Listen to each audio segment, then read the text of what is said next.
Hi, my name is Halim Bebli and today I'll be presenting on the Baroque period and talk about its unique art. Derived from the Portuguese barroco or oddly shaped pearl, the term Baroque has been widely used since the 19th century to describe the period in Western European art music from about 1600 to 1750. Comparing some of music history's greatest masterpieces to a misshapen pearl might seem strange to us today, but to the 19th century critics who applied the term, the music of Bach and Handel's era sounded overly ornamented and exaggerated. The idea that instruments should be grouped together in a standard way created the first versions of the modern orchestra. Opera encouraged composers to devise ways of illustrating moods in their music. Affecting the listener's emotions become a major objective in composition during this period. Opera spread to France and England, and composers such as Handel and Purcell began producing great Bach is regarded as one of the greatest geniuses in the history of music.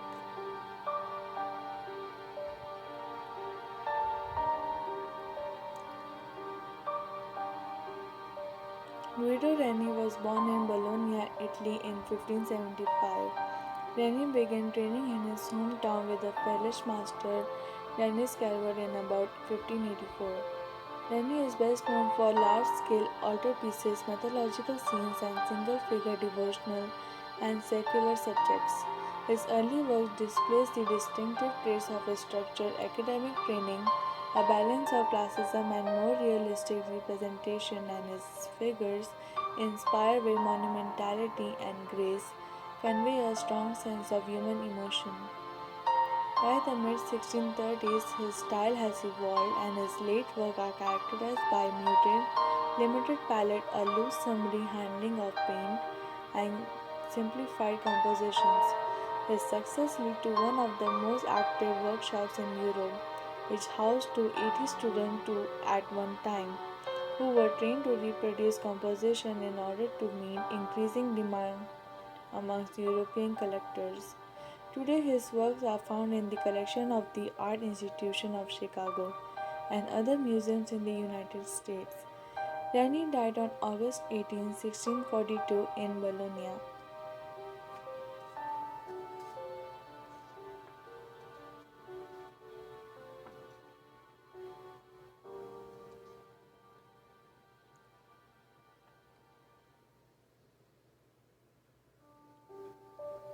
The title of this painting is Saint Joseph with Infant Christ in his arms. The medium of this painting is oil on canvas and was made in 1620. The figure of Saint Joseph displays a tender, loving gaze at the newborn Jesus, expressing his adoration for the infant. Jesus holds what appears to be an apple, expressing a duality within its symbolism. The apple is a symbol representing the fall of man in the Garden of Eden, but because the apple is from the tree of knowledge, it is also alluding to his future mission as a redeemer of mankind from original sin. In painting, saints and religious figures, like many mythological figures, were presented through symbols and unique identification traits. The choice, the choice of Saint Joseph as his subject probably directly related to the rejuvenated Catholic spirituality of the era. Reni's works are characterized by their duality and ability to express a natural figure within the context of classicism design. Reni's devotional works uniquely display simplicity and gracefulness that has been attributed to his deep religious beliefs.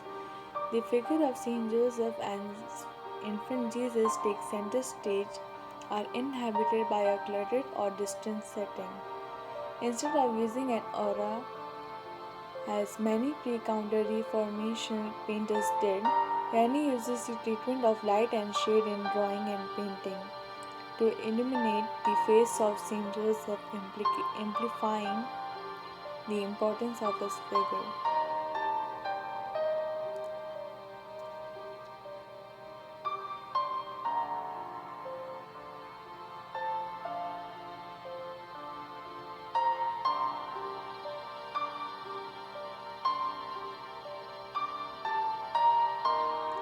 The title of this painting is Aurora. It was created in 1614. As Aurora as an explainer of Baroque classicism, a style within Baroque period that purposely recalls art from ancient Greece and Rome. It is not surprising to find Reni's fresco makes many references to actual works of art from classical antiquity.